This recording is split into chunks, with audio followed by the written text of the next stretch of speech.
Muchas gracias por acompañarnos otra vez, chicos, a esta tercera sesión del café. Pues como ya les anunciaba el doctor y como se les mandó el texto que quisiera yo trabajar en esta sesión, es el prólogo a la contribución a la crítica de la economía política, el cual se publica en 1859, me parece, es decir, 8 años antes que el Capital. Y si ustedes van directamente al Capital, Marx afirma en el primer prólogo que hay una continuidad teórica con este, y a su vez habría que decir que la contribución es también en cierto modo una síntesis de muchos de los elementos que vamos a encontrar en los Grundrisse, que estos últimos son una serie de bosquejos, de anotaciones, de trabajos que está tratando de hacer Marx para aclararse y aterrizar los conceptos que va a encontrarse en el Capital, a pesar de que hay cosas que no se recuperan igual. Sin embargo, la lectura que, como ya se ha señalado hace un momento, la lectura que aquí ofrecemos, se hace mucho énfasis en la idea de la ruptura epistemológica del joven Marx con el Marx maduro.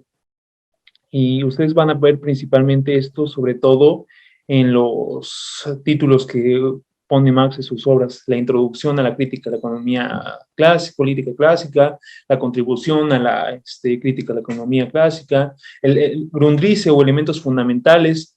Solo hasta el Capital ya vamos a tener o encontrar propiamente por su título crítica a la economía política.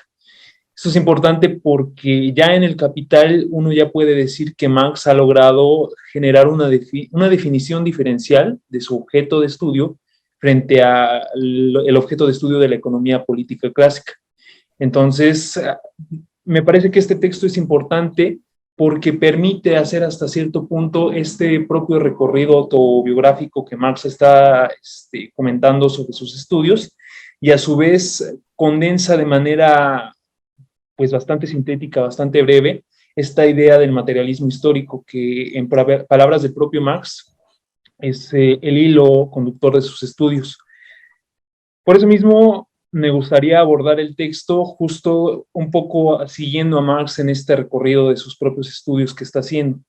Evidentemente, la idea del materialismo histórico pues no surge simplemente de la noche a la mañana, pero tampoco está dada simplemente completamente elaborada de facto desde los primeros textos de Marx.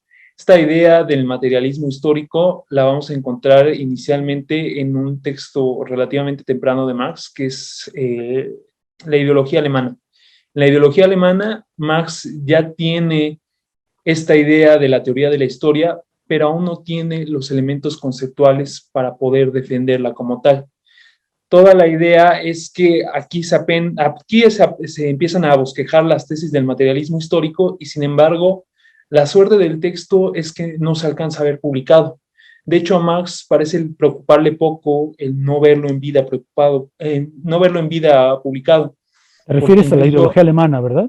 Sí, la ideología alemana, porque justo como lo menciona la contribución, los aplazamientos de su impresión pues terminan haciendo que Marx deje el texto a la roedora crítica de los ratones, porque en realidad la problemática que está buscando aclararse ahí Marx es justo clarificar estas tesis sobre su idea de materialismo histórico y romper con la concepción filosófica anterior a él, que es la concepción de los jóvenes hegelianos. Esto un poco para los que ya habían tomado el curso de la trayectoria de joven Marx con el doctor, pues resulta ya como un poco más claro que es la crítica a Feuerbach, a Max Stirner y a Bruno Bauer, los cuales, pues lo que le critica Marx es esta idea de tratar de resolver los problemas sociales a partir de la crítica a la religión. De aquí nosotros podemos derivar un concepto que me parece importante, que está, a mi parecer, muy presente en la contribución, que es el concepto de ideología. Y uno lo puede entender como la deformación imaginaria que hacen los hombres de sus condiciones materiales de existencia. Esto me parece que va a estar muy, muy marcado en este texto del prólogo, porque toda la idea de Marx es que frente a estas condiciones materiales que condicionan las formas jurídicas, políticas e ideológicas, en realidad los hombres terminan por hacer una distorsión en su conciencia de cómo tienen que desarrollarse frente a ellas. Y Marx lo pone en este texto con una analogía, una metáfora. Dice: un hombre listo llegó a pensar que los hombres se hundían en el agua y se ahogaban porque se dejaban llevar por la idea de la gravedad. Tan pronto como se quitasen esta idea de la cabeza, considerándola, por ejemplo, como una idea nacida de la superstición, como una idea religiosa, quedarían sustraídos al peligro de ahogarse. Este hombre listo era el prototipo de los nuevos filósofos revolucionarios alemanes.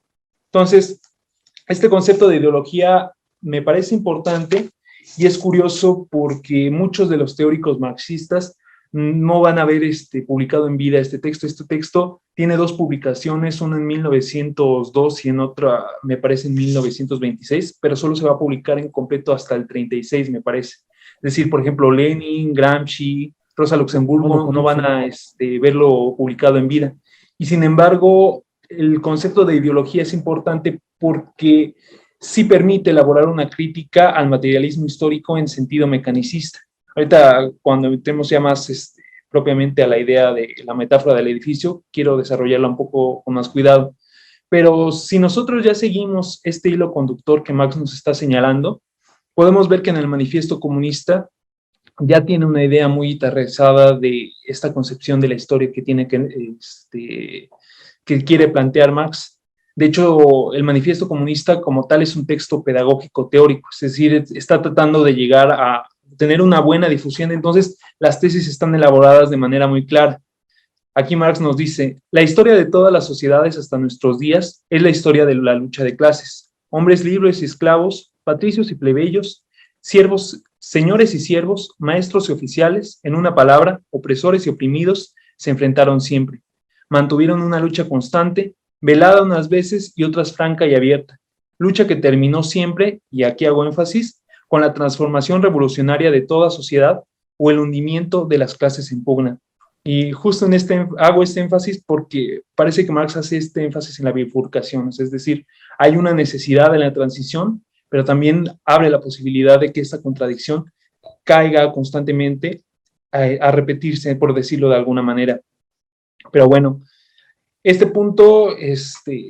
este punto en el escrito del Manifiesto Comunista, habría que hacer el énfasis que Marx todavía está hasta cierto punto muy apegado a la concepción de los economistas clásicos. Es decir, todavía no ha pasado por la ruptura teórica que va a pasar en 1850. De hecho, en el prólogo a la contribución, ustedes van a ver que llega un momento en el que dice, yo reinicié mis estudios de economía política al llegar a Londres, por dos motivos, por el material bibliográfico que se encontraba ahí y porque Londres pues es la sede del capitalismo, entonces permite apreciar con mayor facilidad cuáles son las condiciones de emergencia que se están generando ahí.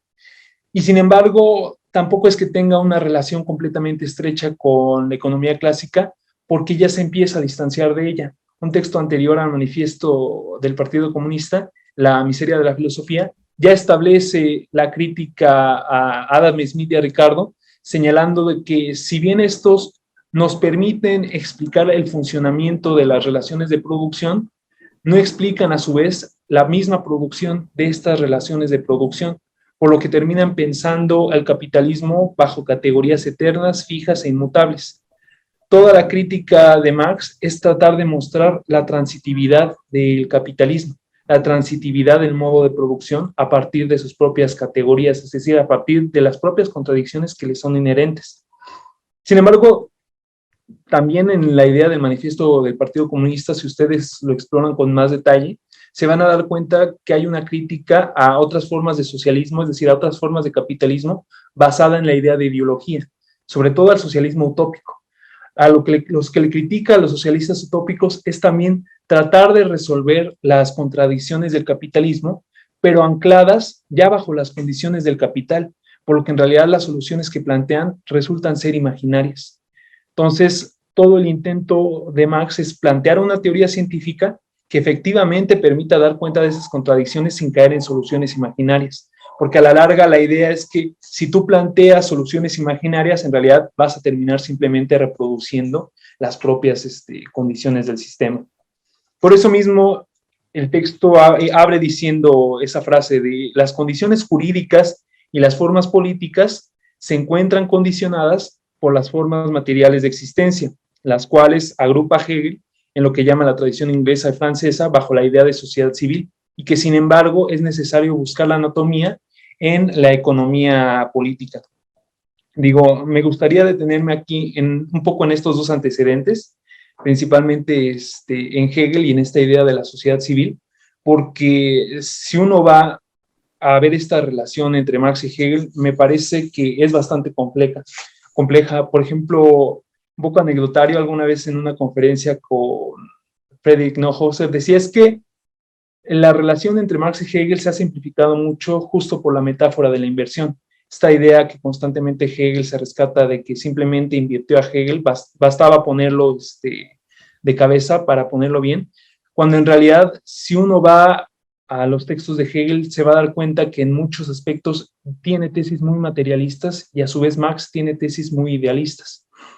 Y de hecho, alguna vez Marco comentaba que este trabajo teórico que está elaborando Marx está muy influenciado de la ciencia de la lógica de Hegel. Una carta antes de la contribución, Marx le escribe a Engels para decirle justamente eso. Les leo un poco de la carta, es muy breve. Por otra parte, descubro importantes desarrollos. Por ejemplo, he desinflado toda la teoría sobre la ganancia tal como existía hasta el presente. En el método de elaboración de la cuestión, algo me ha prestado un gran servicio. Por pura casualidad, había hojeado de nuevo la lógica de Hegel. Felgrad encontró algunas obras de Hegel que habían pertenecido originalmente a Bakunin y me las envió de regalo. Si de nuevo algún día dispusiera de tiempo para este género de trabajo, sentiría grandes deseos de hacer llegar a los hombres de buen sentido, en 2 o 3 pliegos de imprenta, el fondo racional del método que Hegel ha descubierto, pero que al propio tiempo ha mistificado. Es decir, si uno va al Capital con más detalle, se puede dar cuenta que hay una cierta relación de la conceptualización hegeliana, de la manera en cómo trabaja las categorías, para ver cómo está tratando de explicar el Capital. Obviamente es complejo el trabajo, no es una relación de una lectura lineal, pero Marx admite que hay esta deuda con Hegel. Por eso mismo me importa un poco dar este detalle sobre qué es lo que podemos encontrar en la sociedad civil, que a mi parecer son ciertas tesis de carácter materialista que influyen en el pensamiento de Marx al momento de entender esta relación de las condiciones materiales frente a la superestructura que es las formas políticas, jurídicas e ideologías. Perdón, doctor. No, no, Quería comentar algo. no, creo que has dado un montón de elementos para discutir un rato. Luego que voy meteóricamente, entonces, Sí, si quieren participar, denme. vamos a detenernos porque metiste muchísimos elementos. Sí, lo sé, perdón. Es que Está muy justo. bien, ¿eh? No es, por favor, lo último que haría sería poner una objeción a tu trabajo. No, está muy bien. Vamos a escuchar comentarios. Yo tengo varios, ¿eh? Pero, por ejemplo, justo en este momento, por obligación, que no me hace ninguna gracia, créeme, estoy teniendo que escribir un trabajo sobre Hegel y elegí justo el inicio de la sociedad civil. Y la verdad ahí las cosas se ponen muy difíciles para comprender la relación Marx-Hegel, ¿no? O sea, muy difíciles. Eh, la impresión que yo tengo así de entrada es que Marx enfrentó la filosofía del derecho de una manera totalmente tergiversada, totalmente fuera del registro hegeliano, y así se explica en gran parte su crítica feroz, ¿no?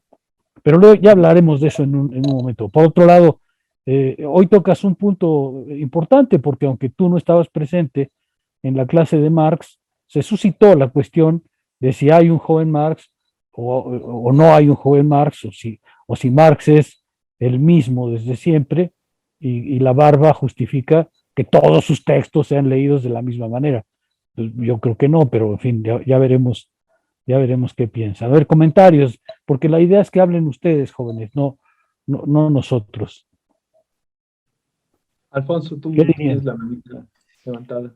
Sí, justo quería como mencionar un poco esta cuestión que hablas de la relación Hegel-Marx, y creo que en parte la dificultad y esto de lo que habla el doctor de, por ejemplo, la crítica a la filosofía del derecho que hace Marx, es un poco, pues ya influenciada por Bauer, ¿no? Porque, es decir, el Hegel que lee Marx, a mi manera de ver, retomando sobre todo los textos de Juventud, que es donde más digamos, discute con Hegel y ya después los retomará un poco más en el Capital, pero en menor medida, porque antes del Capital se dedica a hacer otras cosas más políticas. Incluso él mismo dice, ¿no? En el prólogo de la contribución que leímos ahorita, ¿no? Que en parte retoma sus estudios de filosofía, de economía política, perdón, porque hasta ese momento, porque antes pues había tenido que dedicar a otras cosas, ¿no? A pesar de que ya no era reportero, pues retomaba eso conforme le iban diciendo, ¿no? Entonces, me parece que, por ejemplo, la cuestión de la ideología alemana es muy interesante lo que mencionas, porque a mí ese me parece un texto en donde tanto Marx como Engels, a quien, y lo dije justamente en la mañana, que Engels me parecía el personaje más infravalorado por todos los marxistas, creyendo que nada más era como el mecenas de Marx, cuando en realidad pues fue su gran aliado en muchas cosas, ¿no? Incluso él mismo lo ayudó en el manifiesto comunista que ahorita mencionabas. Hombre, el manifiesto comunista, pues la parte filosófica es de Marx, pero digamos la base política dura del manifiesto, pues son los principios del comunismo de Engels, ¿no? Entonces esta obra de la ideología alemana es una crítica justamente a todos los jóvenes hegelianos, ¿no? Es la superación de Bauer mediante Stirner, la superación de Feuerbach, ¿no? Bueno, el inicio de la superación de Feuerbach, porque realmente la superación de Feuerbach se da hasta las tesis sobre Feuerbach, pero supera a Strauss, es decir, supera a todos los jóvenes hegelianos, ¿no? Y él realmente es el que crea, pues realmente baja a Hegel, digamos, al mundo terrenal, por ponerlo de alguna manera, ¿no? Porque una de las críticas que hace hacia los jóvenes hegelianos es que pues, ellos ven como todo muy, como en un segundo plano, digamos, como en el cielo, por ponerlo de alguna manera, ¿no? Y lo que Marx dice es, no, las cosas son aquí, ¿no? En el mundo en donde vivimos, y no se va a solucionar todo nada más porque la mente diga que se tiene que solucionar, hay que hacer cosas para solucionarlo, ¿no? No, yo, o sea, más bien una pregunta, porque justo creo que andar oxidada no ayuda mucho, como yo no recuerdo muy bien, o sea, veo en el texto que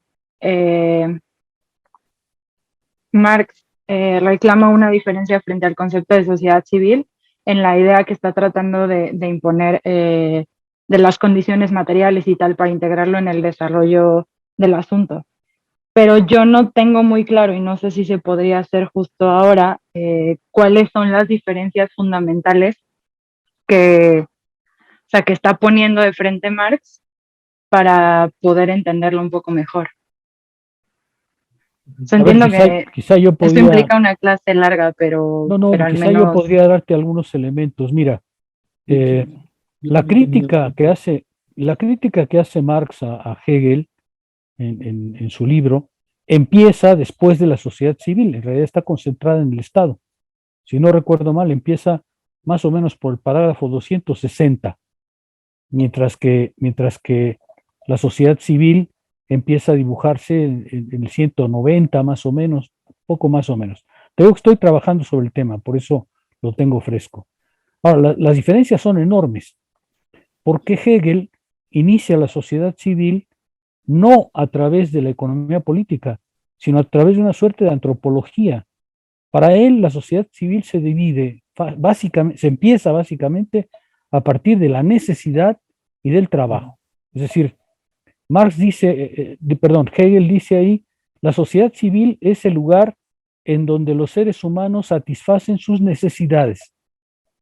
Y como satisfacen sus necesidades en la sociedad civil, la multiplicación de necesidades en la sociedad civil produce la división social del trabajo y caracteriza el trabajo mismo. Ahora, esta es una visión totalmente distinta a la economía política clásica. De hecho, el artículo que yo estoy escribiendo va va justamente a decir, hay que leer a Hegel en sus términos, porque si no, se le acusa de algo que no es justo, se le acusa de no haber construido una teoría social, porque Hegel no busca una teoría social de la sociedad civil.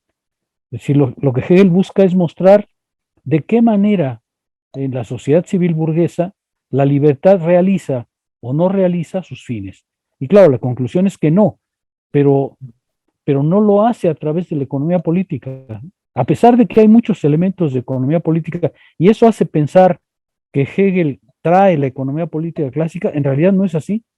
En realidad Hegel lo que está buscando es un discurso sobre la libertad que descansa fundamentalmente en la satisfacción de necesidades. Y claro, este suena un discurso totalmente antropológico, ¿no? Finalmente, entre antropológico y tal.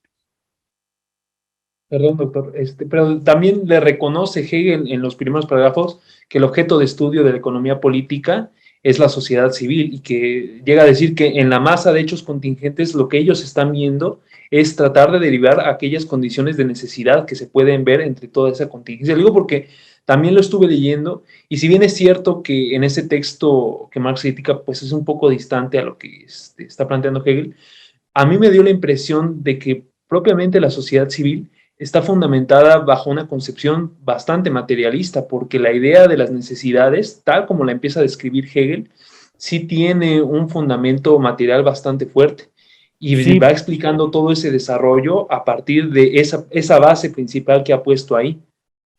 sí, tienes razón en ese materialismo, pero es un materialismo muy particular, porque si tú empiezas el discurso de la sociedad civil con las necesidades, pues lo que vas a estar describiendo es una sociedad en la que para satisfacer sus necesidades, los seres humanos producen la división del trabajo, el trabajo mismo. Entonces, claro, eh, sí, es materialista en ese sentido, pero no está vinculada a la economía política clásica. Déjame darte un ejemplo. Los economistas políticos clásicos consideran que la división social del trabajo, sobre todo Adam Smith, consideran que la división social del trabajo se debe a la necesidad de producir mayor riqueza, es decir, a la necesidad del intercambio. Entonces ellos introducen la división social del trabajo, sobre todo Adam Smith, como la palanca fundamental de la acumulación capitalista. A mí me parece que esa es una versión económica claramente de la sociedad civil. Hegel no. Hegel arranca diciendo, el problema es cómo los seres humanos en sociedad satisfacen sus necesidades. Y entonces Hegel mete temas, por ejemplo, como el lujo, ¿no? Como el trabajo diferenciado, que en la economía política clásica no tiene ningún papel en realidad, ¿no? Hegel tiene una versión curiosa de la sociedad civil, porque lo que él quiere probar no es una teoría social, ni quiere derivar. Ahí es donde Marx se equivoca.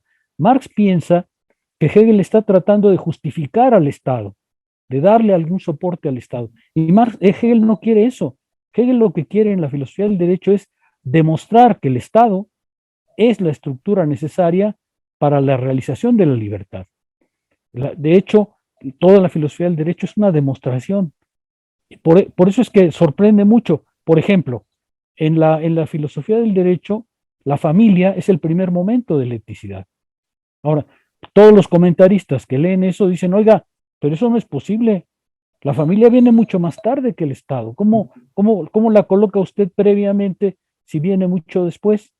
Porque no comprenden que en realidad lo que Hegel está haciendo es diciendo, la familia es una de las instancias que hay que pasar para llegar al Estado. O sea, no está haciendo una tesis ni histórica ni teórica del Estado, está haciendo una tesis sobre cómo en la sociedad moderna se realiza o no se realiza la libertad. ¿Sí me explico? Sí, sí, Tienes, sí. tienes razón en que es material, en el sentido de que efectivamente Hegel lo que quiere mostrar ahí es cómo los seres humanos satisfacen sus necesidades. Pero este es un discurso muy distinto al de la economía política clásica, ¿no? Sí. De hecho, justo por eso me parece que en la contribución también hace el énfasis de, pero la anatomía política de la sociedad civil claro, hay que extraerla de la economía política. O sea, no dice justamente, en Hegel ya vamos a encontrar no, a la economía política. Lo menciono y lo traigo a colación porque me parece que si uno va a la sociedad civil en Hegel, va a encontrar también bastantes elementos apegados a lo que está expuesto en el Capital, independientemente de si la idea del Estado fue acertada o no, porque justo esta idea del Estado como aparato de represión y aparato de dominación, pues ya está lejos de lo que estaba pensando Hegel. Pero me parece que si uno ve las contradicciones que se generan entre esta idea de satisfacer las necesidades y la división, pues Hegel escribe muchas cosas que ya están en Marx: la pobreza, la mecanización del trabajo, el desarrollo de las desigualdades, el colonialismo, la expansión del comercio, Sí, y todo eso. Todos esos temas están, tienes razón, pero están desde una óptica distinta. Eso es lo que yo intento defender. Sí, sí, sí, ¿no?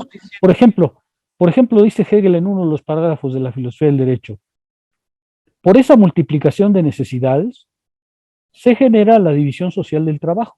Entonces, ¿pero cómo? A ver, espérame. ¿Cómo que las necesidades produjeron la división social del trabajo? Eso no tiene sentido, ¿no? O sea, no puede ser que las necesidades se hayan multiplicado por su cuenta y luego hayan obligado al trabajador a tratar de satisfacerlas. Eso no tiene teóricamente sentido. O sea, ¿por qué? Porque lo que Hegel está queriendo decirnos es ahí, la sociedad civil tal como la conocemos ha resultado en una multiplicación de necesidades tan grande que la división social del trabajo ha seguido ese camino. En realidad, en la economía política clásica el camino es el contrario. La división social del trabajo produjo la multiplicación de necesidades.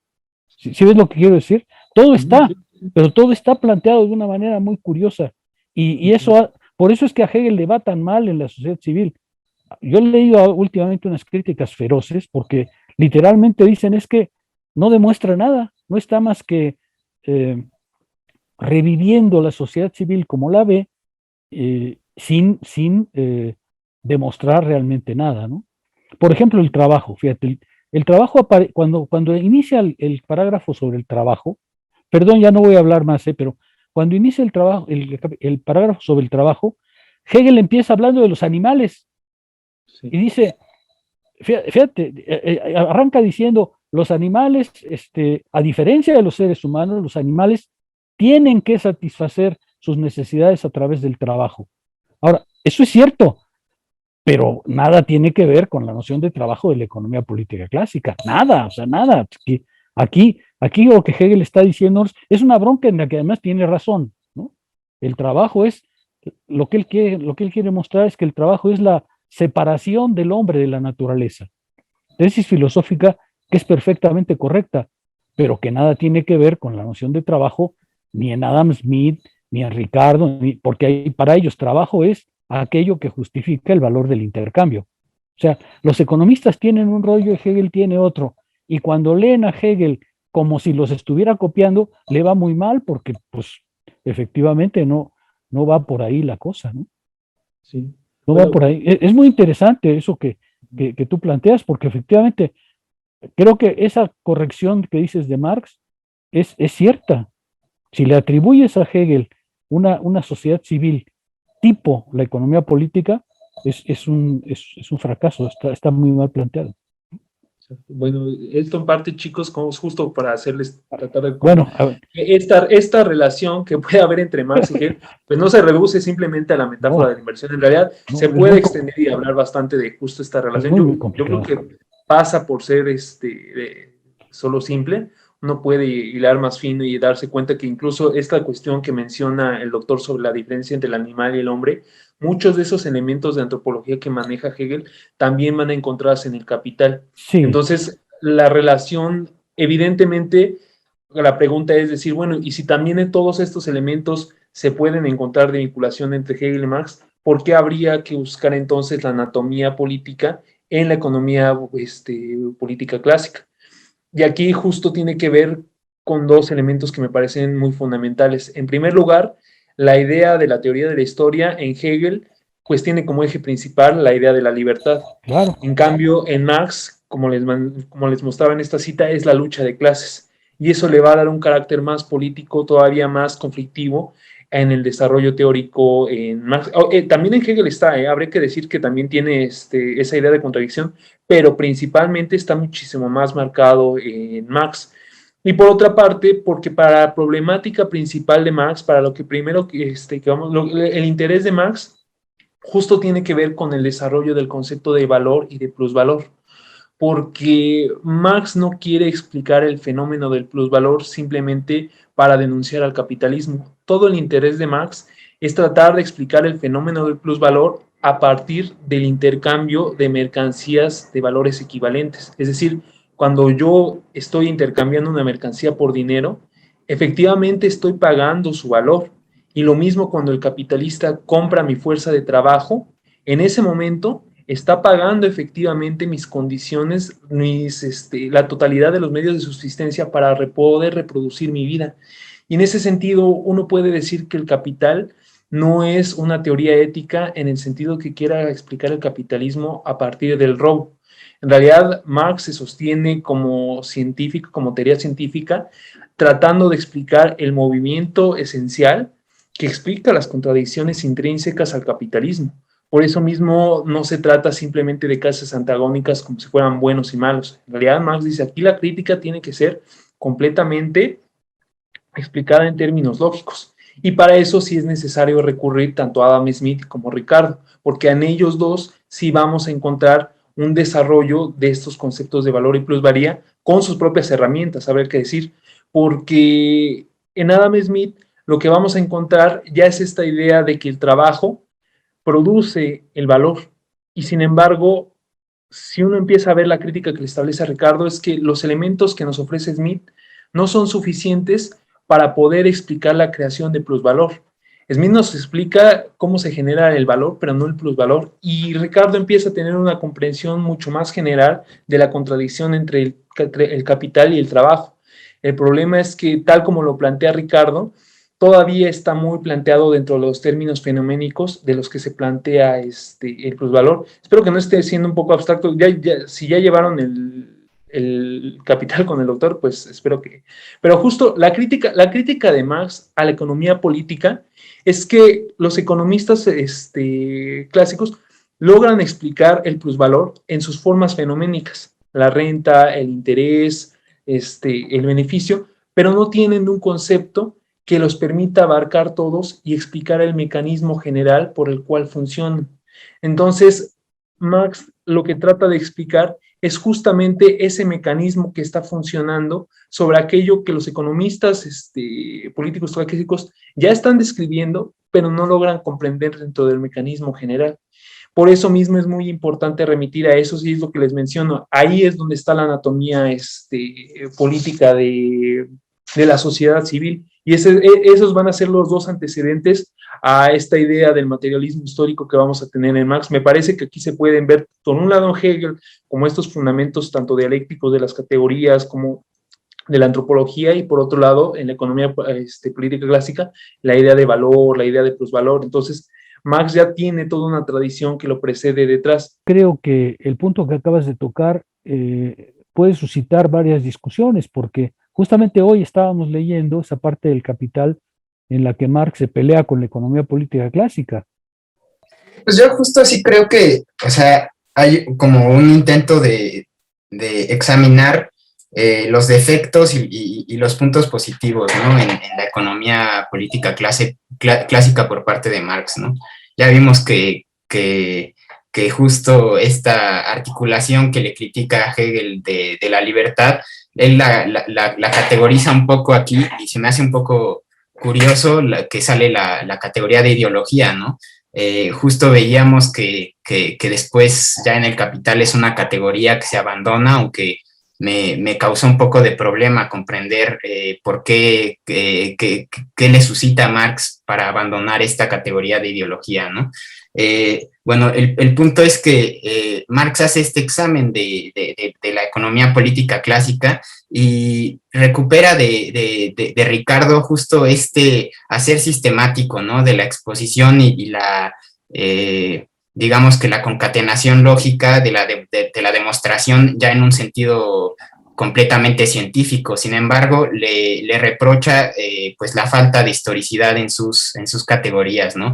Veíamos que justo el proyecto de Marx se articula en dar cuenta de del tránsito de un modo de producción a otro, ¿no? Y que en este tránsito es muy importante prestar atención a estos elementos como lo son, pues, todos los antecedentes históricos que nos permiten también pensar al capital y al capitalismo como un momento, ¿no? Como algo que va a pasar. Y en este sentido creo que también es curioso ver que hay un esbozo aquí de esto que Iván llamaba la teleología, ¿no? La teleología que nos explica un poco a la manera que lo hacía Marx cuando reflexionaba sobre la situación de la comuna, que es posible, ¿no? Que es bien posible pensar un mundo otro y que todas estas condiciones para pensar un mundo otro dependen de hacer una crítica histórica que dé cuenta de la condición, pues sí, transitoria o perenne de los fenómenos sociales, ¿no? De los modos de producción. Es bien interesante ver cómo, por ejemplo, articula toda esta, bueno, Marx nos dice en este texto que el tránsito depende de un punto, por así decirlo, paroxístico del desarrollo de un estado de fuerzas dado en un modo de producción, ¿no? Y esto me genera a mí mucho ruido por las clases que hemos llevado, ¿no? En tanto que hay una relación directa cuando está hablando Marx de los valores equivalentes, hay una relación directa entre la introducción del mundo tecnificado y del aumento del estado de fuerzas de producción en el capitalismo, y por otro lado también, pues, que se va prescindiendo cada vez más del ser humano, ¿no? Del trabajo, pues no sé si llamarlo natural o así, pero no determinado en un espacio mecanizado, ¿no? Creo que también este es uno de los grandes antagonismos de los que nos está hablando aquí Marx, y que es justo el antagonismo, bueno, no sé si el antagonismo terminal del capitalismo, aquel que le va a dar fin y con el que Marx piensa, ¿no? Que hay un modo de producción después del capitalismo, en tanto que pues hay un punto paroxístico en el que la contradicción o el antagonismo entre las fuerzas, entre el estado de fuerzas dado y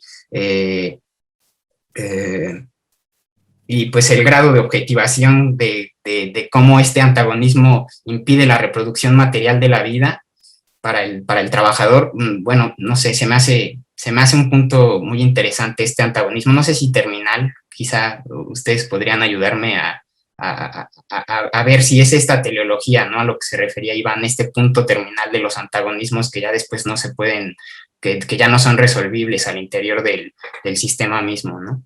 Ya abordando de una vez más el contenido de la contribución, aquí vemos que se expone la metáfora del edificio en Marx. O sea, ustedes se dan cuenta que Marx lo que dice es que la producción social en su desarrollo genera determinadas formas de relaciones jurídicas, políticas e ideológicas que son independientes de la conciencia de los hombres que pueden llegar a tener de ellas. Y es decir, al final de cuentas, el propio desarrollo productivo va corriendo hasta cierto punto con un grado de autonomía de la conciencia que los hombres tienen de ella. Marx lo retrata, por ejemplo, en El Capital, bajo el contraste que hace de la especificidad de la forma de dominación del capitalismo frente a formas de dominación anteriores. Por ejemplo, ustedes pueden darse cuenta que en la relación amo-esclavo o siervo-señor, cuando los opresores terminan extrayendo el plustrabajo a la clase oprimida, pues ese plustrabajo es empíricamente visible. Es decir, ustedes pueden darse cuenta de qué es lo que el amo, qué es lo que el señor está extrayendo, ya sea de ganado o de tierra trabajada, y sin embargo, en el capitalismo, cuando Marx describe la forma de explotación, empíricamente ya no es visible.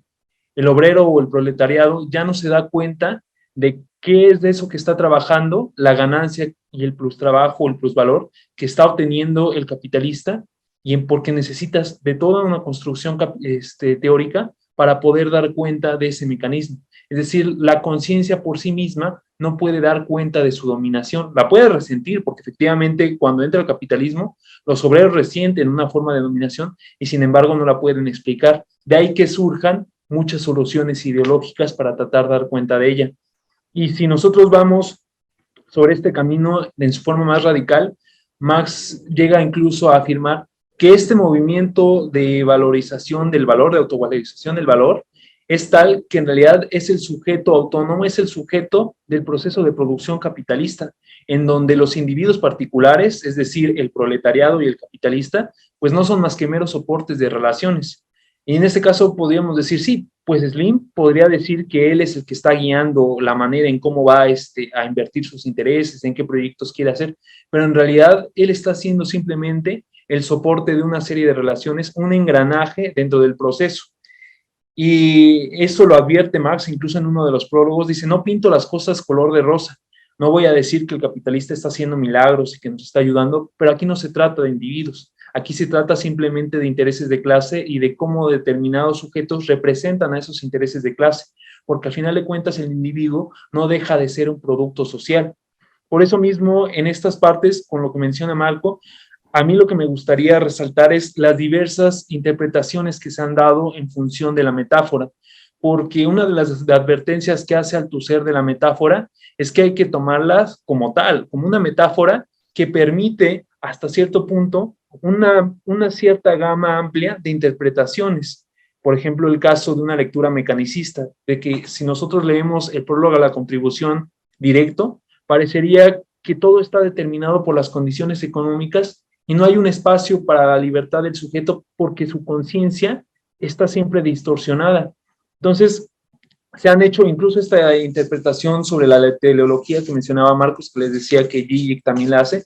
Me parece que la metáfora da pie a estas interpretaciones.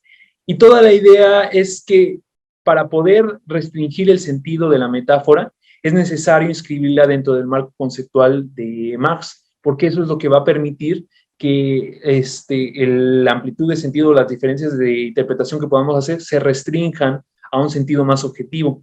Por eso mismo, iniciando por la lectura mecanicista, les digo, el texto aparentemente permite sostener esta idea, porque Marx incluso nos llega a decir, es que cuando se generan nuevas condiciones de producción, también a su vez se generan ciertas formas de conciencia que promuevan el desarrollo de esas nuevas formas de producción que se están generando.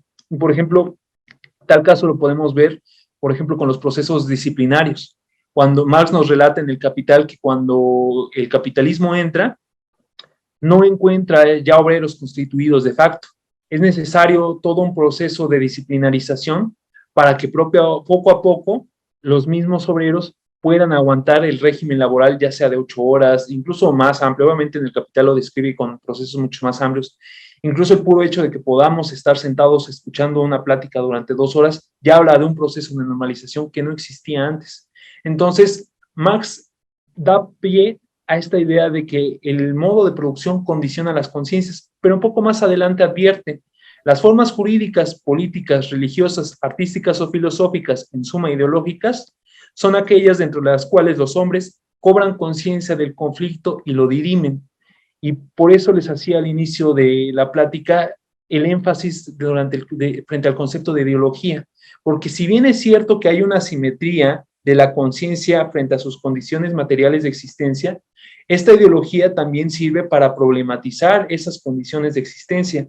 Y esto ustedes lo pueden dar cuenta principalmente en el manifiesto del Partido Comunista. Hay un historiador, Eric Hobsbawm, también marxista, que cuando hace su lectura del Capital dice es que en realidad todo eso que está describiendo Marx en el manifiesto comunista aún no pasa. O sea, las condiciones que Marx está describiendo en el manifiesto comunista son las condiciones de finales del siglo XX. Es decir, Marx está adelantando un siglo, 150 años, antes de que encuentre esas condiciones. Pero justo el énfasis que se tiene que hacer aquí es que Marx está pensando, está problematizando de tal manera sus condiciones de existencia que en realidad está tratando de evitar esa distorsión ideológica por la cual la mayoría de los hombres pasa. Es decir, la ideología también sirve como campo para problematizar nuestras propias relaciones y por eso frente a la lectura mecanicista no habría que desvalorizar en ese aspecto también el papel que pueden tener la superestructura, porque esta genera un efecto de retorno sobre la forma, sobre la configuración particular que va a tener ese modo de producción. Y nosotros, por ejemplo, Althusser lo retrata con su experiencia de su época, decir, nosotros podemos entender las luchas raciales en Estados Unidos, los movimientos estudiantiles del 68 en Francia, las luchas anticoloniales en América Latina, en función de cómo están problematizando su propia experiencia. Por eso mismo, si bien es cierto que de última instancia está condicionando las condiciones materiales, el modo de producción, las formas de la conciencia, estas tampoco se deben de minorizar, porque a su vez van configurando la forma particular que van a tener en cada uno de los países o en cada uno de los lugares. Justo es tratar de pensar de manera más orgánica esta relación. No sé si se ve claro, chicos, porque no sé si le estoy planteando de manera muy apresurada. Por eso me detengo un poco para que me digan. Sobre todo, por ejemplo, siento que ese es un problema que luego planteas mucho tú, Cristina, con esta idea de la libertad, o sea, de cómo plantear la libertad si a veces se escucha ese condicionamiento del ámbito económico tan fuerte, cómo plantear siempre la idea de la libertad. No sé si queda como claro. Ese punto que tocas es extremadamente complicado, efectivamente, Sí. porque la contribución dio lugar, y muchas veces se leyó así, a eso que tú llamas el mecanicismo, ¿no? Es decir, cuando Marx dice hay que esperar que el desarrollo de las fuerzas productivas generen las condiciones de una transformación, pues hubo mucha gente que leyó, pues entonces esperemos a que surjan las condiciones de las fuerzas productivas para que se modifiquen las relaciones de producción. En realidad, la experiencia del marxismo, digamos, del siglo XX fue la contraria, ¿no? En realidad, son las relaciones de producción, las relaciones sociales y políticas de producción, las que pueden o no alterar la situación dada, ¿no? Desde luego, las fuerzas productivas participan porque crean un obrero más organizado, más potente, más consciente, pero el problema es que lo que eventualmente transformaría nuestras condiciones de existencia son las relaciones sociales de producción y no las fuerzas productivas, como parece sugerirlo la contribución. Es un punto que es fundamental, a mi juicio, el que tú planteas, porque pues tiene que ver efectivamente con cómo pensar dentro de Marx las condiciones de la transformación.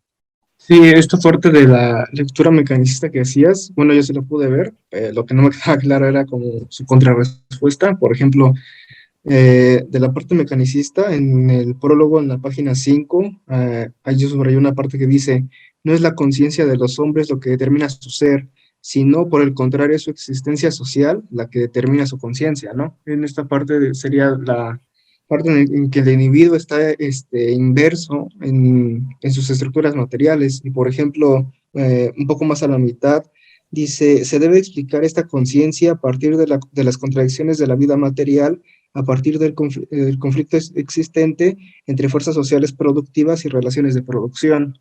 Entonces, bueno, sí, en cierto punto sí me queda ilustrada esta parte de la lectura mecanicista, pero sí me perdí mucho en esta parte que decía sobre sus diferentes consideraciones que se pueden hacer a través del prólogo. Pero es que todo esto que estás comentando de cómo son las formas materiales de producción las que condicionan la conciencia y condicionan pues estas estructuras y este orden que se va creando, político, económico, religioso, etcétera, y que esos, a ver si voy entendiendo bien, ¿no? Y que esos a la vez van perpetuando el mismo modo de producción, ¿no? Entonces, se me hace un poco así en relación a lo que dice el doctor Sergio, de que son estas condiciones sociales o es, pues hasta cierto punto no sé, la sociedad o las luchas sociales las que van a ir creando un poco esta evolución.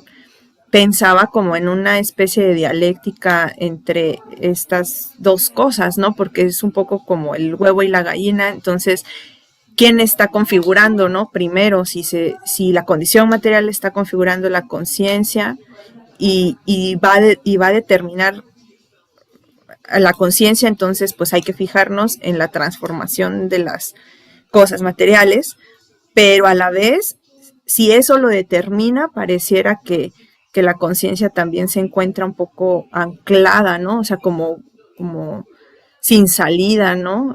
Decir a este modo, porque es algo que lo está alimentando, ¿no? Este modo de producción está creando todas las condiciones. Por ejemplo, hablábamos en una clase pasada del fetichismo, ¿no? Te crea necesidades de la fantasía, te crea estas un poco ilusiones y quieres, y configuramos, es que ahorita, perdón, pero me interesa mucho el tema de la subjetividad, ¿no?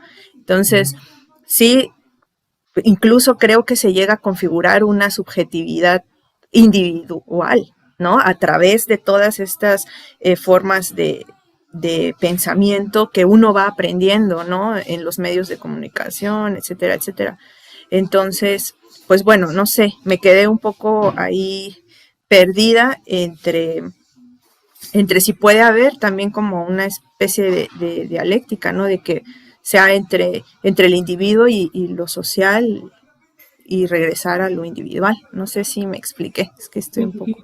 Obviamente no es tampoco el puro individuo pensando desde su pura subjetividad, o sea, es el individuo pensando teóricamente, o sea, pensando, tratando de escapar a la ideología, problematizándose sus propias relaciones, porque toda la crítica a los jóvenes hegelianos y al socialismo utópico es que pues ellos se plantean sus soluciones, pero terminan cayendo en una cuestión imaginaria. Toda la idea es que para poder transformar esas relaciones, las tienes que problematizar de manera teórica, es decir, las tienes que enmarcar dentro de una cierta conceptualización que te permita comprenderlas y para eso mismo dar cuenta de una forma de transformación.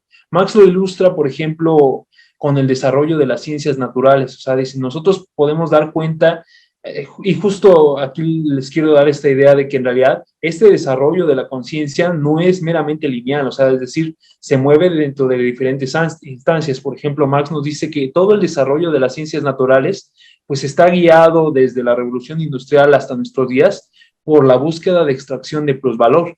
Y entonces tenemos una mayor comprensión sobre la manera en cómo tenemos esta relación con la naturaleza, pero en contraste, por ejemplo, las formas de organización social, si nosotros nos damos cuenta cuando el obrero se trata de organizar, pues obviamente son más pobres y no ven una promoción más enriquecida.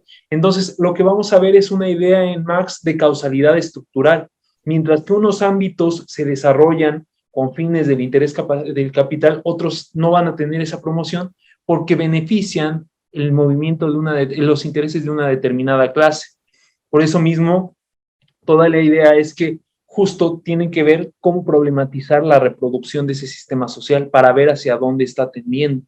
No sé si se alcanza a ver, Laura. O sea, efectivamente, se hay este papel del individuo, pero tampoco es darle el protagonismo en el sentido del liberalismo, de decir ya el individuo por sí mismo tiene esta libertad casi en un sentido más incondicionada de poder tener sus elecciones propias. En realidad, Marx está tratándolas de pensar, pero dentro de un marco de condiciones materiales muy precisas para poder dar cuenta de esa transformación. O sea, hay que dar cuenta porque justo otra de las lecturas que se ha hecho de la metáfora y que ustedes pueden darse cuenta en el prólogo a la contribución es una lectura gradualista de Marx, es decir, que este tránsito que nosotros vamos haciendo entre los modos de producción es meramente lineal, es decir, vamos siempre hacia progreso.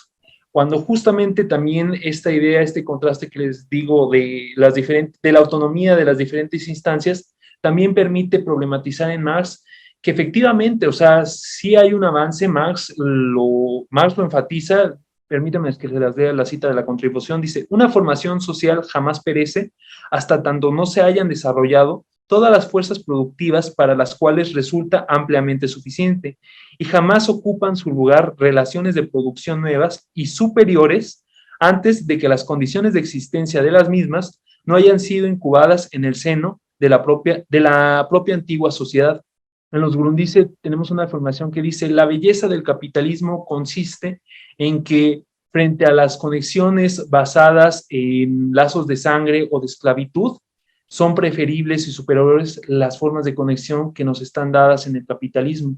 Y entonces uno parecería que dice, bueno, pues hay que interpretar el materialismo histórico en un sentido de progreso lineal.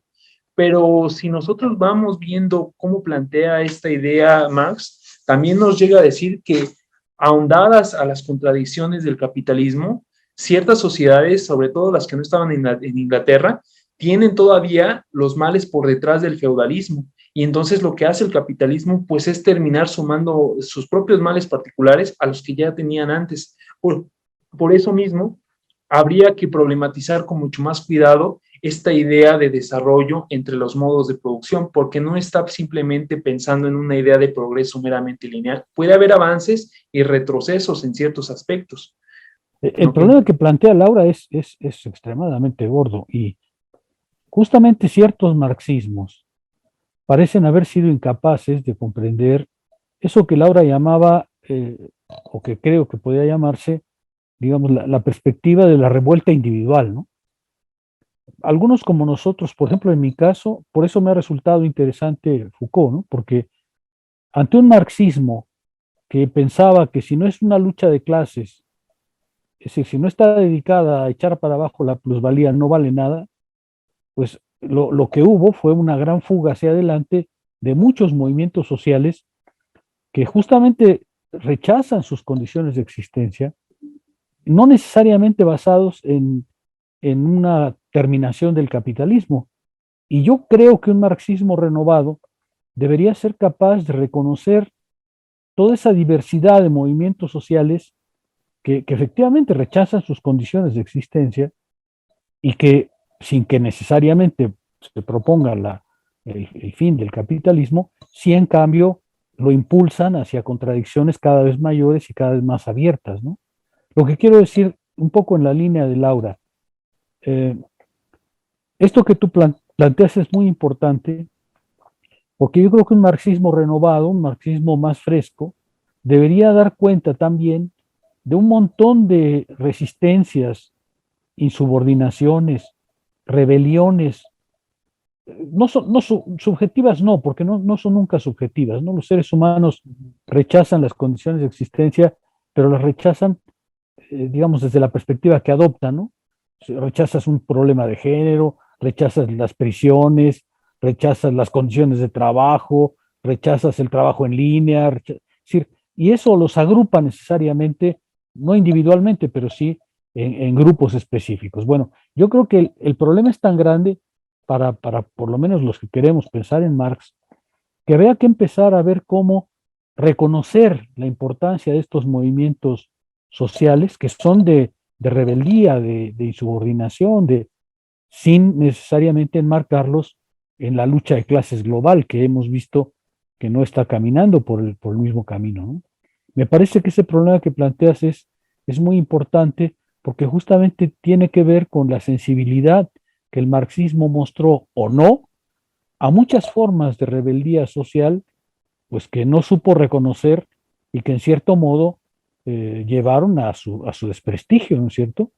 Porque si los movimientos sociales no ven en el marxismo una opción teórica, pues obviamente tienden a dejarlo de lado, ¿no? Y eso es un poco lo que yo creo que es muy importante pensar, que es el problema que estás planteando, ¿no? Cómo poder articular efectivamente un montón de formas de insubordinación, de formas de rebeldía, de rechazo. Por ejemplo, Foucault tiene razón, hay muchas formas hoy de rechazo simplemente a la forma de sujeto que te proponen. A ver, sea usted disciplinado, córtese el pelo así, levántese a tal hora. Pues hay gente que dice, ¿sabes qué? No, de ninguna manera. O sea, ya no quiero ser esa clase de sujeto.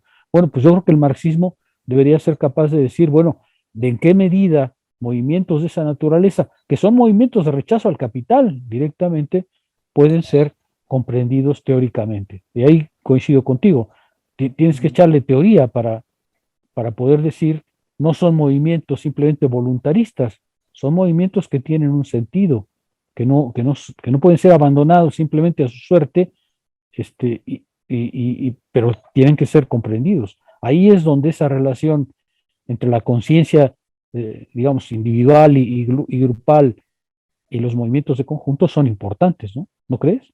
Sí, es que sí quería mencionar lo del individuo porque por un lado, pues sí, bajo este modo de producción, pues también se le hace una oda al individuo, ¿no? O sea, también nos lo ponen como si, wow, o sea, todos somos individuos y somos autónomos y somos no sé qué tanto, ¿no? Y siento que se le da mucho énfasis, pero por otro lado, de lo que estábamos, bueno, comentaba también Iván, tiene que ver con, bueno, a mí me dio esa impresión, ¿no? De que estos modos de producción tienen un proceso un poco autónomo a los individuos, ¿no? Como si fuera un, pues sí, un entramado que se va autorregulando en la historia. Entonces, de repente pensé en eso, sí, está como un movimiento estructural, un movimiento, movimientos sociales, pero a fin de cuentas a veces es un individuo, digo, no estoy diciendo que nazca de la nada ni nada, ¿no? O sea, sí, la historia y las condiciones sociales y materiales van a hacer que en ese individuo nazca un algo, ¿no? Pero también puede ser que eso vaya como de vuelta a un movimiento social, ¿me explico? A un movimiento más grande, tienen que nacer en algunas cabecillas, no sé.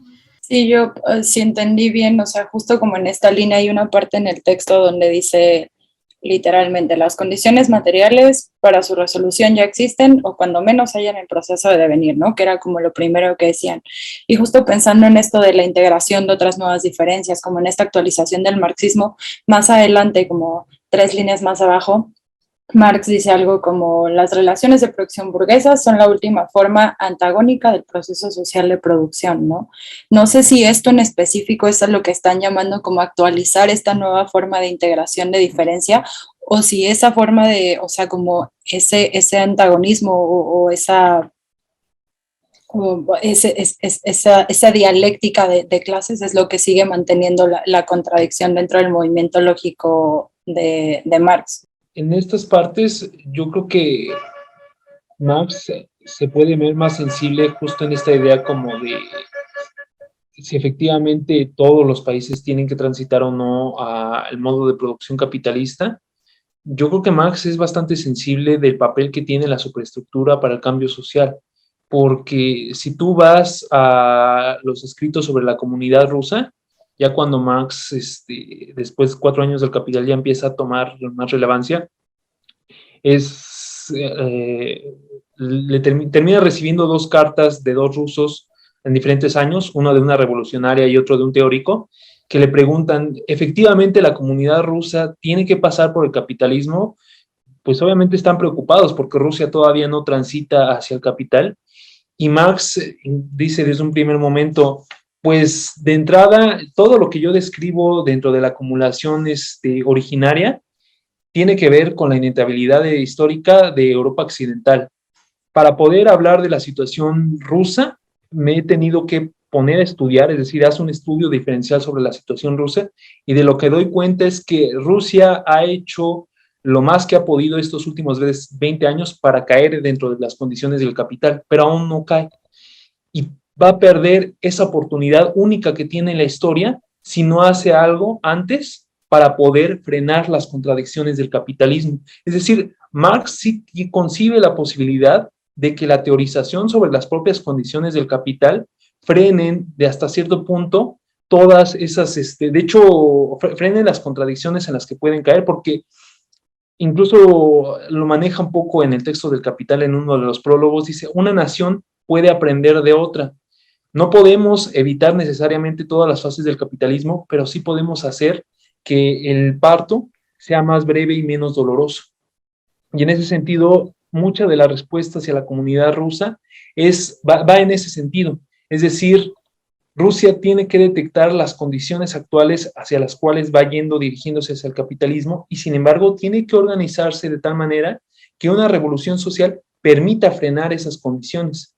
Obviamente, pues resulta bastante complejo porque pues no deja de haber ahí todavía unas ciertas condiciones materiales. Yo creo que, como dice el doctor, el tema pues no se permite pasar simplemente con una ojeada, pero yo creo que Marx sí da esta idea de que la superestructura y la problematización sí permiten una cierta autonomía del sujeto sobre sus condiciones materiales de existencia. porque la idea de ello es propiamente el problematizarlas, pero no sé cómo lo vea usted, doctor. Esa correspondencia a la que tú mencionas se utilizó muchísimo justamente para decir, pues hay que precipitar las cosas en donde políticamente se puedan, aun si las condiciones no están dadas, ¿no? Y los resultados fueron desastrosos, ¿no es verdad? Los resultados fueron desastrosos. Yo creo que ahí la experiencia tiene que enseñarle al marxismo, hay que pensar mucho para justamente ver en qué medida uno se puede, digamos, esperar que una sociedad que no ha desarrollado un cierto nivel de fuerzas, no de fuerzas productivas, sino un cierto nivel de relaciones sociales de producción que hagan que haya clases preparadas para un cambio, ¿no? Digamos, yo lo que diría es esa tesis que tú mencionas fue utilizada mucho para decir, bueno, pues, echémosle para adelante, ¿no? Si hay las relaciones sociales y la insubordinación, pues adelante. Pero si no hay la base material para que esas relaciones se den, resulta dudoso el resultado, ¿no? Creo que la respuesta ahí es muy complicada porque utilizar el ejemplo ruso es malo porque la situación de Rusia en ese momento era muy compleja, ¿no? No se trataba solo del desarrollo de las fuerzas productivas. Rusia estaba, ¿se acuerdan ustedes? Rusia estaba encadenada en la guerra, ¿no? Yo tratando de comprender eso, hace años me puse a estudiar porque los franceses tenían una cantidad de estudios enorme en ese sentido, cómo comprender lo que pasó en la Unión Soviética, cómo comprenderlo desde el punto de vista de Marx, no desde el punto de vista liberal, ¿no? De que fue un fracaso el marxismo, no de esa manera, sino qué pasó exactamente en la Unión Soviética desde el punto de vista de Marx. ¿Cuál fue la lucha de clases que se abrió ahí? ¿De qué manera respondió particularmente el Estado y el partido bolchevique a las exigencias de ese momento? Yo creo que la respuesta es extremadamente compleja. Por eso es que creo que, digamos, es un mal ejemplo discutir sobre ese punto si no se tienen todas las determinaciones de lo que realmente pasó, ¿no? ¿Qué pasó? Bueno, entre otras cosas hubo una situación de guerra, la muerte misma de Lenin, las contradicciones internas al interior del partido, la lucha de clases que nunca acabó en la Unión Soviética, las decisiones que hubo que tomar que acabaron alienando a una gran parte de la gente del partido, en fin. Yo creo que hay un libro que me parece muy importante porque trata de adoptar ese punto de vista, es el libro de Bettelheim, el que se llamaba La lucha de clases en la Unión Soviética, porque él lo que intentaba era decirnos, un marxista tiene que comprender qué pasó en la Unión Soviética desde el punto de vista de Marx, no desde el punto de vista liberal, de que, bueno, fue un fracaso y eso les pasa por poner un totalitarismo. Desde ese punto de vista simplón, no, sino qué pasó efectivamente en las relaciones sociales dentro de la Unión Soviética que condujeron al desastre que conocimos. Eso me parece fundamental si se quiere responder a esta pregunta, ¿no? ¿Por qué? Pues justamente porque al marxismo le toca pensar también las condiciones de su fracaso, ¿no? Las condiciones en las que el intento que se hizo fracasó. Me parece que eso es muy importante. Casi nadie lo hace hoy, ¿no? Pero me parece muy importante. ¿Podría repetir el nombre del libro, doctor, por favor? Sí, se llama La lucha de clases en la Unión Soviética, en la URSS. Okay. Está publicado, son 3 volúmenes, 3 grandes volúmenes en siglo XXI. Se publicó hace muchos años, yo creo que ya ni se consigue, no lo sé, pero se publicó hace muchos años. Y era justamente un intento de decir cómo comprender lo que pasó desde un punto de vista de Marx. Si la teoría de Marx tiene razón, debe dar cuenta también del fracaso que significó ese intento, ¿no? Me parece que es muy importante. Digo, yo sé que la situación de Rusia y tal como la presenta Marx es hasta cierto punto difícil como defenderla, pero creo que también arroja luz sobre ciertos elementos, cómo está tratando de pensar la libertad Marx, porque Marx llega a decir en un punto, si los teóricos negasen la posibilidad de que la comunidad rusa transitase al socialismo, habría que preguntarles cómo es posible que se han hecho de los beneficios y de las ventajas de aquello que ha ofrecido el capitalismo sin tener que pasar necesariamente por todo el sufrimiento que sí ya pasó Europa Occidental. Entonces, si hay una idea de que una nación se puede hacer de la experiencia de otra, siempre y cuando, pues propiamente haga ese intento de estar conociendo su otra situación, y de hecho me parece que el capital va en ese sentido. Obviamente los obreros no tienen una idea clara de cuál es su dominación en su momento, y al teorizarla y al irla aterrizando, va dando una forma de comprensión que te permite interactuar de otra manera con tus propias condiciones de vida. O sea, me parece que hay un énfasis muy fuerte en la comprensión de la propia experiencia en Marx como forma de libertad, sin que caiga en el teoricismo, o sea, porque uno podría decir, bueno, entonces todo es teoría y la pura teoría va a emancipar. Yo creo que sería un poco problematizarlo de decir, Marx le está dando un énfasis muy fuerte a la problematización de la propia experiencia para poder emanciparte de las condiciones materiales en las que te desarrollas, ¿no le parece, Doc? Sí, por supuesto, yo creo que eso también está latente. Sí, por Que es parte supuesto. ¿no? Sí, por supuesto. Sin embargo, hasta donde yo recuerdo, Marx no da una respuesta conclusiva, ¿no? No les dice, pues adelante. El que lo hace es Lenin. Justamente hay que seguir digamos, la historia de Lenin, porque eso se presentó al interior del partido bolchevique, ¿no? Si ustedes se acuerdan, se conocen esa parte, cuando el partido bolchevique toma el poder, una parte del partido bolchevique le dice a Lenin que no lo haga, porque las condiciones no están dadas, y como Marx dijo, si las condiciones no están dadas, pues no hay que hacerlo. Lenin dice no, esta es una oportunidad extraordinaria, esta es una oportunidad que no se debe dejar pasar, hay que tomar el poder. Bueno, uno puede decir, pues tiene razón, pero el problema es que las condiciones que surgieron inmediatamente después eran muy desfavorables a cualquier desarrollo, ¿no? Ahí es donde, digamos, uno tiene que tratar de hilar fino. Yo no tengo una respuesta, por supuesto, pero sí creo que hay que comprender muy bien eh, ese espacio entre cómo unas relaciones sociales pueden transformar sus condiciones de existencia y cuáles son las condiciones en que eso se puede dar, ¿no? Me parece que ese sería un tema que el marxismo trató de abordarlo en los años finales de los años 70, 80, pero luego con todo lo que pasó, pues ya la situación cambió por completo, ¿no? Sí, pero tienes razón, hay esa parte también de Marx de decir, bueno, ¿y cómo podemos entender el movimiento por el cual se puede pasar?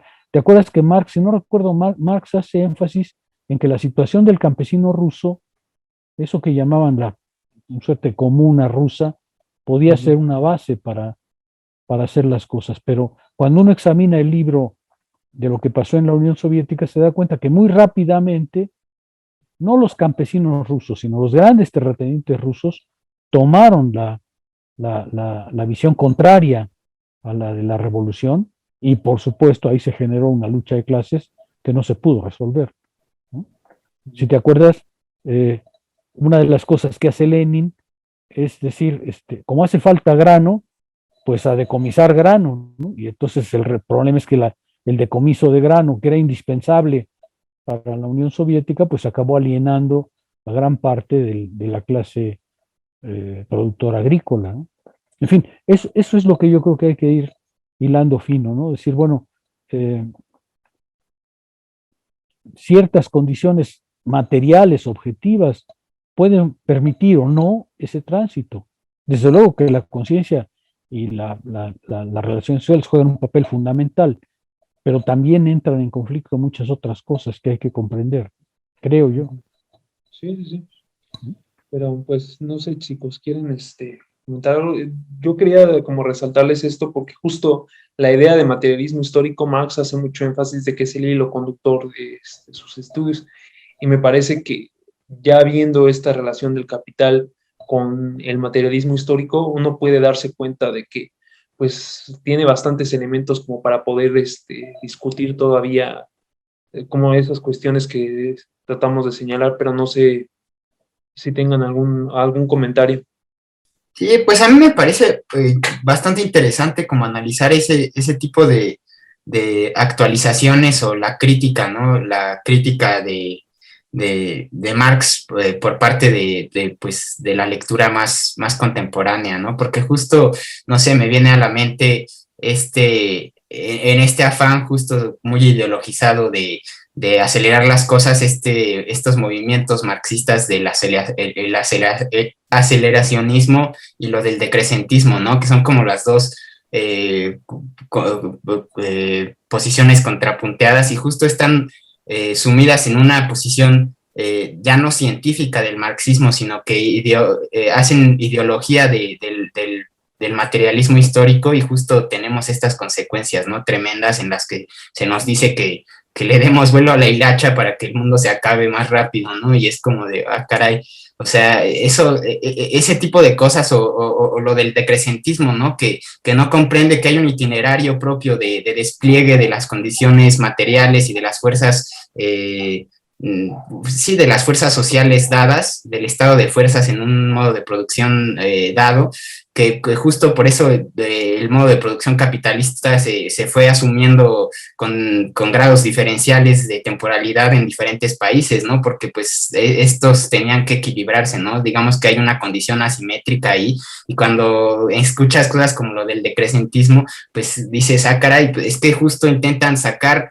una condición de producción dada en un momento anterior de la historia que funcionaba porque se articulaba en unas condiciones sociales dadas, la quieren revivir y es como súper chistoso porque incluso Marx nos advierte en algunos prólogos que no hay que intentar revivir viejos fantasmas de la historia, ¿no? O del otro lado, ¿no? Dar las respuestas de cocina de que después del capitalismo ya se va a acabar el mundo, ¿no? Es como de, hay que articular toda esta concepción del mundo de una manera, pues, mucho más conceptual para poder, pues sí, hacer una crítica, ¿no? Incluso del marxismo mismo, ¿no? Por ejemplo, a mí eso de la idea de la preeminencia de las condiciones materiales sí me hace un poco de ruido en términos metafísicos porque es como decir que la esencia está antes que la existencia, ¿no? Y justo hemos visto con Hegel que las dos cosas emergen en el proceso pues simultáneamente, ¿no? Y a mí sí me genera mucho ruido eso de las preeminencias de lo económico. Le entiendo en dónde se articula todo, pero sí sigue generándome un poco de ruido justo por el rollo de qué onda con la libertad, ¿no? Pero sí. Sí. De hecho, incluso en una carta de Engels, ya cuando Marx muere, justo Engels dice que en realidad cuando nosotros afirmamos que la economía es determinante en última instancia, no estamos diciendo que existe una economía pura, intocada, que está condicionando todo lo demás. Dice, en realidad, si uno piensa eso, va a estar transgiversando la idea del materialismo histórico. Si uno piensa en última instancia es porque en realidad ya está atravesada por otras instancias que van modificando y que van condicionando esa idea de las condiciones materiales de existencia. Evidentemente la cuestión es pensarlas en su conjunto, porque si se plantean de manera separada o de manera dándole preeminencia a otra, lo que se va a caer es en la distorsión. Pero pues tiene su chiste, pero a mí me da la impresión de que directamente de los textos de Marx uno puede extraer esas consecuencias, a pesar de que Marx no haya desarrollado de una manera tan puntual todos estos elementos. Si uno va explorando los textos de manera más cuidadosa, se da cuenta que la comprensión de Marx es bastante compleja. Sí, por supuesto, por supuesto. Ahora, todas esas tareas quedaron un tanto postergadas, ¿no? Porque pues, la investigación en torno a Marx ha quedado muy paralizada, ¿no? Por eso ahora, pues en realidad nos refugiamos más bien en la comprensión del capitalismo, ¿no? En la comprensión de más que estar pensando en una transformación inmediata, ¿no? En fin, de todas maneras hay que fiarse en la idea de Marx, que tarde o temprano el péndulo girará en otro sentido, ¿no? Y es verdad, Eso que decía Marco, yo no estoy familiarizado con esas ideas de que démosle vuelo a la hilacha para que se acabe el mundo. Pero bueno, se lo juro que es tremendo. Nos llaman al suicidio colectivo, básicamente. Bueno, perdón, pero es que yo lo puedo observar como en las generaciones ahorita adolescentes, porque tengo 2 sobrinos adolescentes, uno de 14 y el otro ya no tan adolescente, ya tiene 19. Pero piensan así, piensan en hagamos lo que hagamos, y son estudiados, o sea, están estudiando bastante los chamacos, entonces empiezan a discutir sobre esos temas, sobre las cuestiones ambientales, sobre las cuestiones políticas, y así como que traen esta idea ya de que vamos a la autodestrucción, que las cuestiones pues del medio ambiente ya está muy difícil, o sea, tendríamos que nuestra propia existencia prácticamente es lo que está destruyendo, ¿no? Ya en general el mundo. Entonces yo he escuchado esa expresión. Sí, obviamente los jóvenes, yo lo suelo decir, ¿te acuerdas, Iván? Yo lo suelo decir diciendo, sosteniendo, mi generación tenía un propósito, creía tener un propósito, creía tener un proyecto de sociedad en las manos, y eso le daba sentido a nuestra acción. Su generación, la suya, ya no tiene eso, ya no tiene eso, ya no tiene un propósito, ya no ve otra sociedad que no sea esta, y no le han ofrecido políticamente ninguna solución. Ahora, yo lo que creo es que tarde o temprano aparecerá, efectivamente, la humanidad no corre al precipicio como los hámsters, ¿no? Es decir, la humanidad se plantea problemas y los va a tratar de resolver. Tarde o temprano va a aparecer una opción, se puede llamar ecológica, se puede llamar, no sé, pero tiene que aparecer una opción que le diga a la humanidad, detén esa carrera, ¿no? Ahora, lo que pasa es que, claro, mientras los jóvenes no tengan una perspectiva de futuro y no tengan una filosofía racional, pues están fritos, ¿no? Eso es un poco con lo que uno lucha, ¿no? Con la idea de que no podemos perder. Por supuesto que la razón se equivoca y tenemos en este momento una racionalidad que se equivoca, pero también tenemos una racionalidad que detiene esa equivocación. Y yo creo que es justamente una concepción importante, una idea de razón que permita pensar justamente ese movimiento a la vez negativo y positivo de la racionalidad moderna, ¿no? Creo que hace falta una concepción de la razón suficientemente amplia como para encontrar en qué nos equivocamos y por qué esa razón que se equivoca va a tener que corregirse como razón. Esa es un poco la defensa que por lo menos yo intento hacer. No atribuirlo todo a un catastrofismo, porque claro, también las versiones son muy fáciles, ¿no? No solamente los pajaritos se mueren, sino se mueren un montón de aborígenes en las Amazonas, y, o sea, es fácil un discurso catastrofista, pero me parece que ese no es el camino, es decirse más bien de qué manera las contradicciones de nuestra razón nos conducen a callejones sin salida y de qué manera tenemos que reaccionar racionalmente para poner un freno. Ahora, las soluciones pueden ser Marx u otros, eso está claro, ¿no? No necesariamente el cambio se va a llamar Marx, aunque esté obviamente vinculado conceptualmente a lo que parece la teoría más fuerte, ¿no? A mi juicio. Bueno, si les parece bien, vamos a detenernos, son ya 7:50.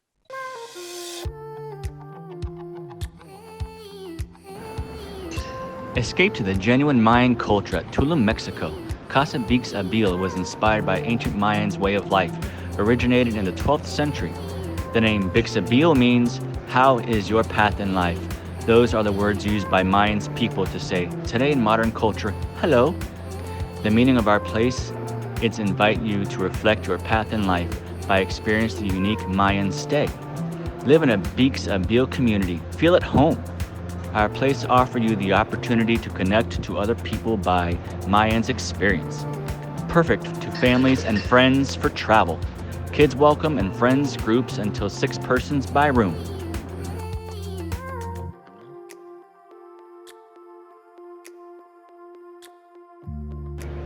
Enjoy our common amenities: community kitchen, breakfast area, rooftop bar, co-working area, restroom, free bikes, and a wonderful pool.